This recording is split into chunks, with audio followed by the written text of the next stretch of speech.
Chapitre 8. Si Fangpin, fils pieux.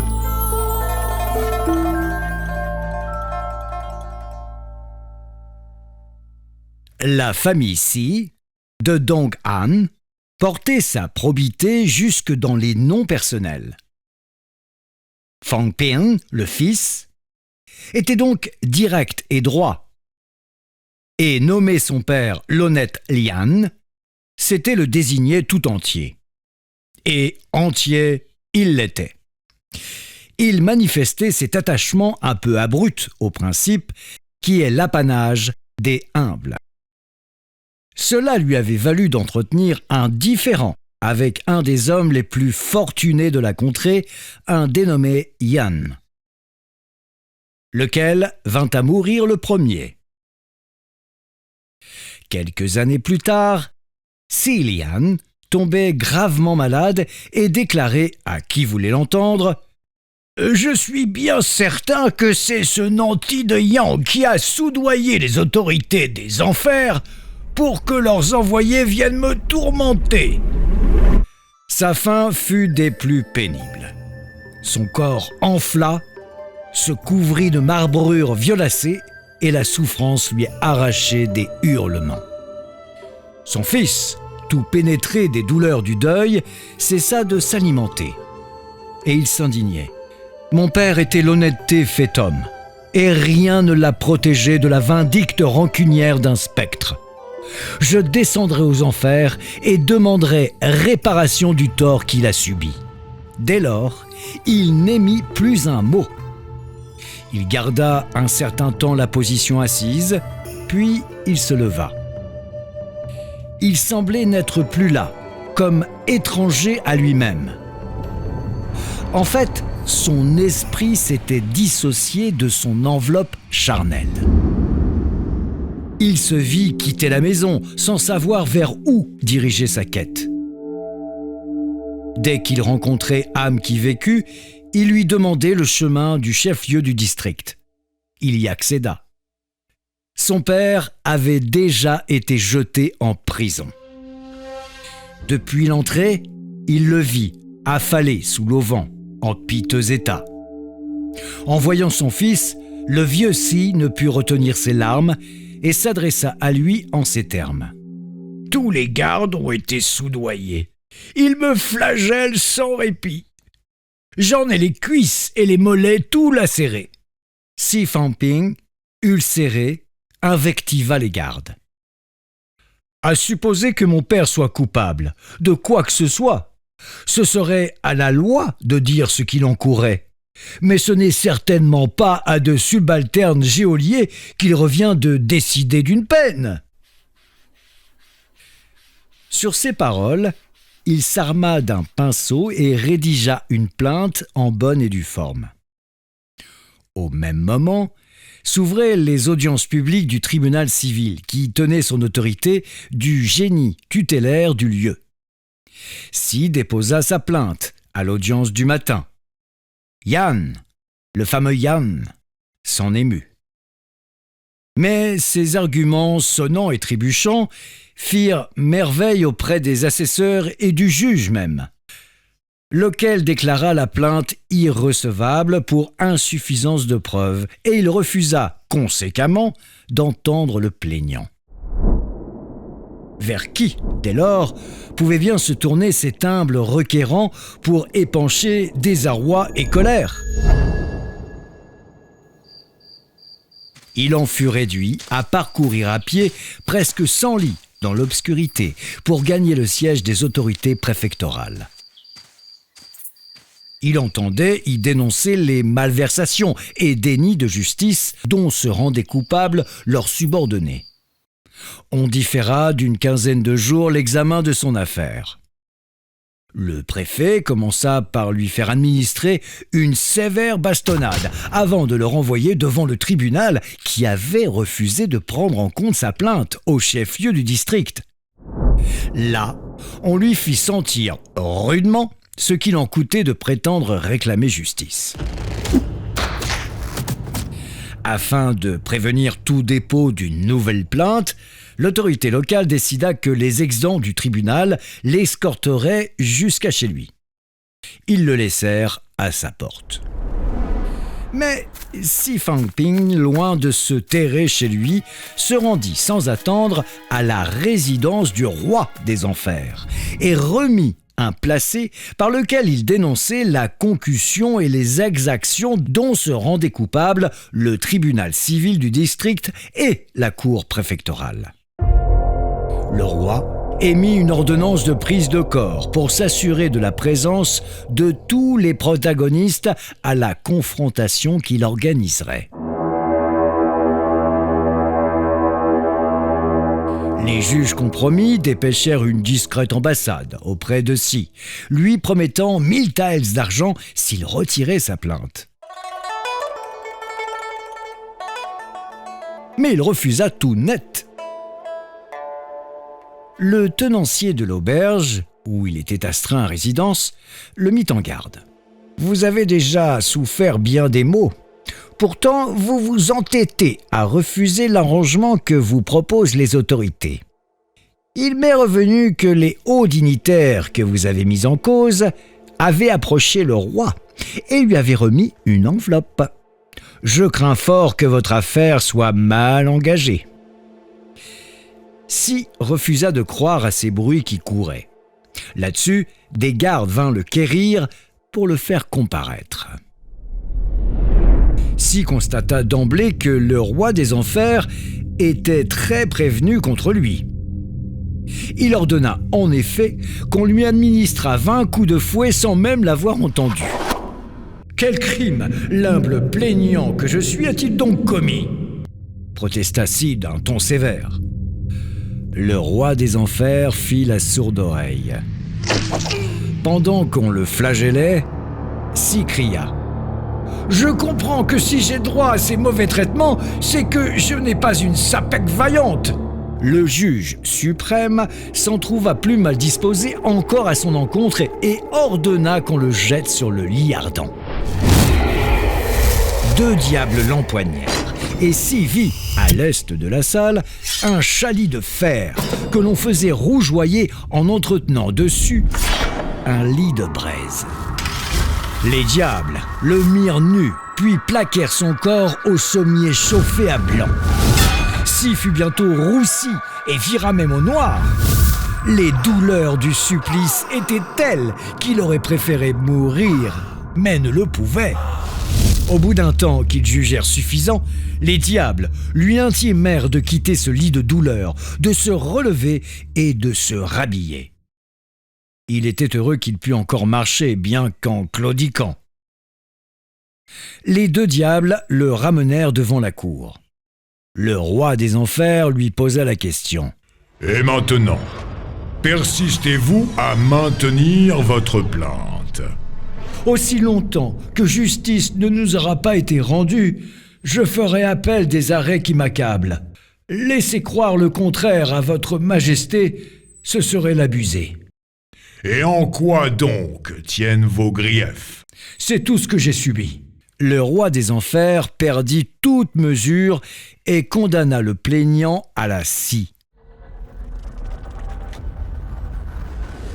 Les exécuteurs des basses œuvres l'amenèrent jusqu'à un chevalet de 8 à 9 pieds de haut, contre lequel étaient posées des presses d'établi, épaisses planches tout au long couvertes de sang séché. Les 2 diables allaient l'immobiliser quand Si fut à nouveau appelé devant le tribunal. « Que t'en semble ?» demanda le juge. « Maintiendras-tu ta plainte ?» N'en doutez pas, c'en était trop. La sentence devenait immédiatement exécutoire. Les diables comprimèrent Si entre les madriers de la presse. Tandis que les officiants faisaient passer la scie, le patient sentait sa tête s'ouvrir. Malgré la douleur extrême, Si s'abstint du moindre gémissement. Il entendit alors les diables grommeler. « C'est qu'il a le cuir épais, le gaillard !» Les deux bourreaux s'échinaient à faire crisser la lame dentée jusqu'à sa poitrine quand il entendit le second dire au premier « C'est un innocent victime de la piété filiale. Tirons un peu la scie vers le côté pour éviter le cœur. » Si sentit alors le détour de la lame, ce qui accrut encore la douleur, si c'était possible. Bientôt, le tronc fut entièrement fendu. Quand on écarta les planches de presse, chaque moitié du corps tomba de son côté. Les diables huchèrent pour signaler qu'ils avaient mené à bien le travail. Le roi des enfers commanda alors de rassembler les deux parties et de lui apporter. Quand les deux diables s'employèrent à réunir ce qu'ils venaient de séparer, Si eut l'impression d'être parcouru par la foudre et tomba à terre avant même d'avoir pu esquisser un pas. L'un des deux tourmenteurs détacha une ceinture de soie qu'il portait à la taille et la lui remit. « C'est à titre d'hommage à ta piété filiale. » Dès qu'il l'eut ceinte, Si sentit s'effacer les douleurs et recouvra son intégrité. Il fut derechef présenté au tribunal et se prosterna. Et le roi des enfers réitéra sa question. Cette fois, et par crainte de devoir affronter de nouveaux supplices, s'y rendit les armes et renonçait à se plaindre. Le roi des enfers décida de son retour immédiat dans le monde des vivants. Les gardes l'escortèrent jusqu'à la porte du nord, lui indiquèrent quelle route prendre pour rentrer chez lui, puis tournèrent les talons. Il se fit la réflexion que, si la justice du monde d'en bas était plus corrompue encore que celle du monde des vivants, il lui faudrait s'adresser au ciel, à savoir l'empereur de Jade. Le dieu Erlin, un neveu de celui-ci, était connu pour être honnête, perspicace et loyal. Si décida que c'est à ce dieu-là qu'il s'adresserait, parce que auprès de lui, il avait bon espoir de trouver aide et compréhension. Il se réjouit de ce que son escorte infernale eut déjà rebroussé chemin. Il s'engagea allègrement dans la direction du sud, mais ne tarda pas à être rattrapé par ses anges gardiens. Notre maître, seigneur des séjours infernaux, avait pressenti que vous ne rentreriez pas chez vous. Et une fois encore, il ne s'est pas trompé. Ils le ramenèrent donc devant le roi des enfers. Si s'attendait à une colère de tous les diables et ne pouvait même pas imaginer les supplices qui s'ensuivraient. Mais le ton avait changé, du tout au tout. Le juge suprême fit couler le miel sur ses paroles. Ta piété filiale, aussi profonde que désintéressée, m'est allée droit au cœur. Je me suis attaché à réparer les injustices subies par ton père. Après sa réincarnation, il sera un homme riche. Désormais, tu n'as plus de motif de plainte, ni de raison de les répandre à tous les vents. Et de surcroît, je te fais raccompagner en te dotant d'un pécule de 1000 taels d'argent et en t'allouant une longévité d'1 siècle. Y a-t-il là de quoi satisfaire tes attentes ? Le roi des enfers consigna tout cela dans le grand livre des vivants et des morts, puis il y apposa son sceau et le montra à Si pour le rassurer. Celui-ci remercia et se retira. Et il ressortit, flanqué des diables à ses trousses. Sur la route, ils le molestèrent et l'invectivèrent. « Ah, le rusé renard, ça va, ça vient. Une plainte par-ci, un appel par-là. Mais il nous fait courir et il nous épuise. Continuez ce petit jeu et si on vous attrape, on vous fait passer à la grande meule et on vous réduit en poudre. » Les yeux écarquillés, Si s'écria. « Quoi ? Vous me cherchez noise ? Moi qui ai supporté la scie, Vous croyez que je suis de ceux qu'on rudoie impunément? Retournons devant le juge suprême et voyons si, pour rentrer chez moi, il a ordonné que je sois accompagné. » Et sur ces paroles, Sy tourna les talons et partit en courant vers les enfers. Les deux acolytes prirent peur, le rattrapèrent et tentèrent de l'amadouer avec des paroles doucereuses. Ils le prièrent de revenir sur ses pas. Sy, alors, prit un malin plaisir à ralentir la marche et fit halte plus que de besoin. Les diables fulminaient, mais ce qui était terrible, c'est qu'ils ne pouvaient le faire qu'intérieurement.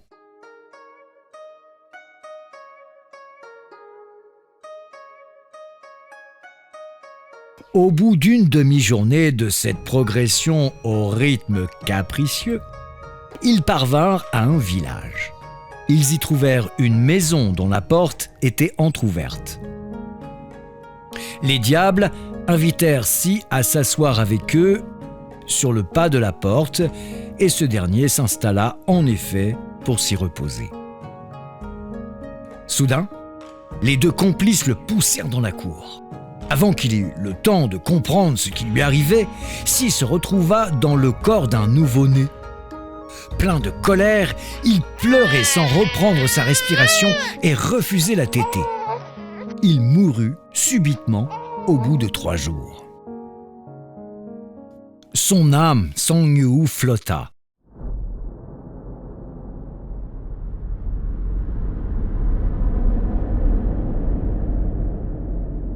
Mais il n'avait pas oublié le dieu Kwang-gu, Arlang, et décida d'en appeler à sa sagesse. Après avoir parcouru des dizaines de lits, sa route croisa celle d'une garde d'honneur. Guisarmes et bannières occupaient tout le chemin. Il se dépêcha de traverser pour se mettre sur le côté gauche de la route. Mais son geste fut interprété comme une entrave au cheminement du cortège. Un officier de l'escorte à cheval lui signifia qu'il s'était mis à travers de la route d'un cortège impérial. Il fut ligoté et traîné près d'une voiture. En levant les yeux, il y découvrit un personnage au port altier. « Qui êtes-vous » demanda celui-ci. Sy se crut face d'un haut fonctionnaire, peut-être capable d'une intercession favorable. Et comme il ne s'était trouvé personne, jusqu'à là, pour simplement écouter ses griefs, il se libéra de ce qui l'oppressait et raconta par le menu tout ce qu'on lui avait fait subir. Après quoi, le personnage de la voiture ordonna qu'on lui ôte ses liens et lui demanda de se mettre à la suite de la troupe. Bientôt, ils arrivèrent en un lieu où une dizaine de hauts fonctionnaires s'étaient mis sur le côté gauche de la route pour accueillir le personnage de la voiture. Celui-ci s'enquit de chacun d'eux. Puis il en sollicita un à qui il désigna Sy. « Nous avons là un plaignant du monde d'ici-bas qui a souhaité me rencontrer pour déposer une requête. Examinez-la, je vous prie, et faites le nécessaire. » C'est ce haut fonctionnaire même qui lui confirmera que le personnage dans la voiture n'était autre que le dieu Erlang, 9e prince du palais de l'empereur de Jade. Il faut dire qu'avec sa haute taille, déliée, sa longue barbe soignée, il ne correspondait guère à l'image qu'on s'en faisait sur terre. Bientôt arriva un chariot, chargé de cages grillagées, d'où l'on fit sortir les prisonniers de marque. Roi des enfers, mandarin préfectoral, magistrat du district. Un procès fut immédiatement organisé. Tous furent entendus. Les confrontations établirent la véracité du témoignage de Sy Fangpin. Les 3 hauts responsables semblaient aussi rassurés que des rats pris à un piège. Le dieu Arlang, qui présidait les débats, se saisit d'un pinceau et rédigea les sentences qui furent ensuite lues pour que tous les intéressés en eussent à connaître.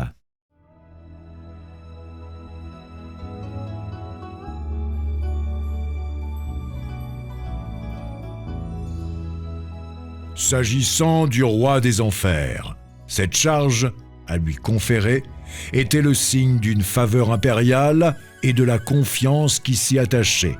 Il était attendu de lui qu'il y fasse preuve d'une intégrité sans faille, qui serve d'exemple à toute la hiérarchie placée sous son autorité. Mais il a trahi cette confiance en se laissant aller à la corruption. Il a prêté le flanc à la critique par goût du lucre et abus de sa position d'autorité.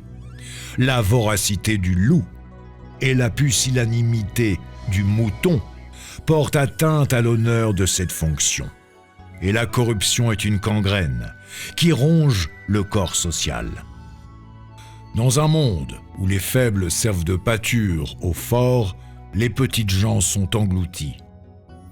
Il n'y aura pas trop de toute l'eau du fleuve de l'Ouest pour nettoyer ses tripes corrompues et du lit ardent du mur de l'Est pour lui faire rendre gorge.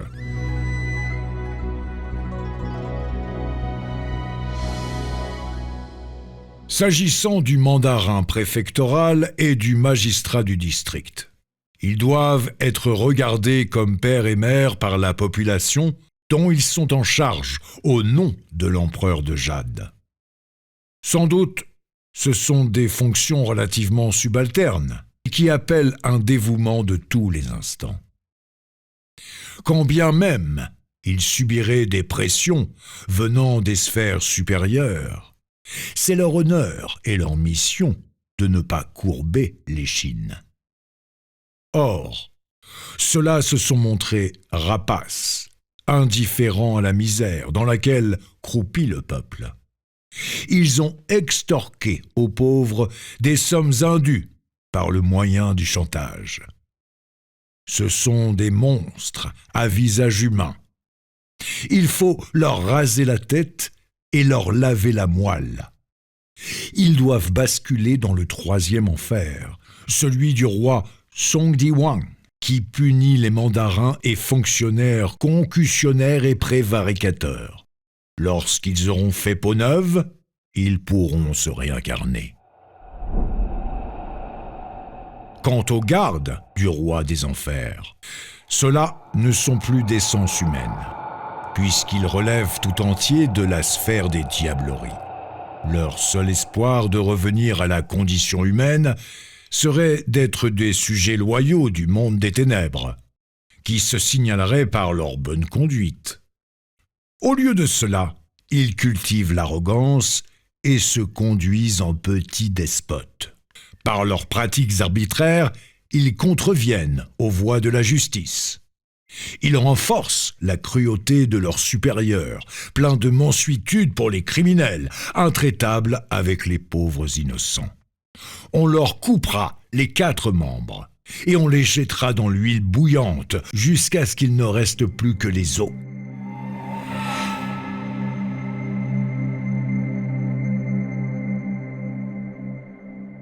S'agissant du dénommé Yan, sans le moindre esprit de charité, en dépit de sa richesse, il ne vit que pour ramasser plus encore. Ses manigances corruptrices ont semé le trouble au palais du roi des enfers, et le royaume des morts n'est plus qu'injustice. Les diables sont à sa disposition. Il semblerait même que la puanteur de ces ligatures de Sapek n'en disposait pas certains dieux. Conséquemment, les biens du dit Yan seront confisqués et viendront récompenser l'abnégation et la piété filiale du sieur Si Fangpin. Que les condamnés soient conduits sous bonne escorte au pic de l'Est, où la sentence sera incontinent exécutée. Le dieu Arlang se tourna alors vers Silian. Considérant le grand dévouement et la piété de votre fils à votre égard, Considérant aussi votre caractère pacifique et généreux, je vous accorde 3 douzaines d'années supplémentaires au milieu des vivants. » À la suite de quoi, ils les firent accompagner chez eux. Si Fangping recopia le jugement d'Arlang pour le lire avec son père sur le chemin du retour. Une fois au village natal, Si, le fils, fut le premier à revenir à la vie. Il fit aussitôt ouvrir le cercueil de son père, mais le cadavre du vieil homme était toujours dur et froid. Le lendemain, le corps se réchauffa petit à petit, et son père retrouva progressivement ses esprits. Quant au jugement recopié, il fut impossible de le retrouver, à croire que les voix du ciel doivent rester indéchiffrables. Mais ce qui est certain, c'est que les affaires des Si, père et fils, allèrent mieux de jour en jour. Au bout de 3 ans, ils étaient devenus prospères. Leurs terres, grasses et fertiles, s'étendaient loin dans la campagne. La descendance de Yan, en revanche, vit ses affaires péricliter et son domaine passer aux mains de la famille Si.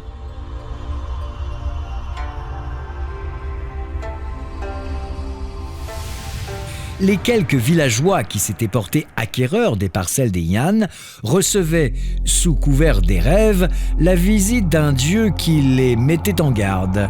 Il a été dit que ces terres devraient revenir au clan des Si. N'allez pas contrecarrer les décrets célestes. Au début, ils en firent fi et cultivèrent ces terrains, lesquels, à la fin de l'année, se révélèrent tout à fait improductifs. Comme ils ne leur avaient rien rapporté, ils n'eurent d'autre choix que de les revendre aussi. Le patriarche, Si Lian, mourut à 90 ans passés. Le chroniqueur des contes dit « Tout le monde rêve de cette terre pure du Bouddha, mais ignore que les mondes des vivants et des morts sont à jamais séparés. Les dires, eux, vont et viennent, sans que l'on sache d'où ils viennent, ni où ils s'en vont. Que penser des morts qui meurent pour de bon, ou de vivants qui vivraient plusieurs vies? La seule chose sûre, c'est qu'il en a traversé des épreuves, l'intraitable Si Fangpin, pour témoigner son ressentiment. Se souvenir reconnaissant à son père. En cela, il fut grand.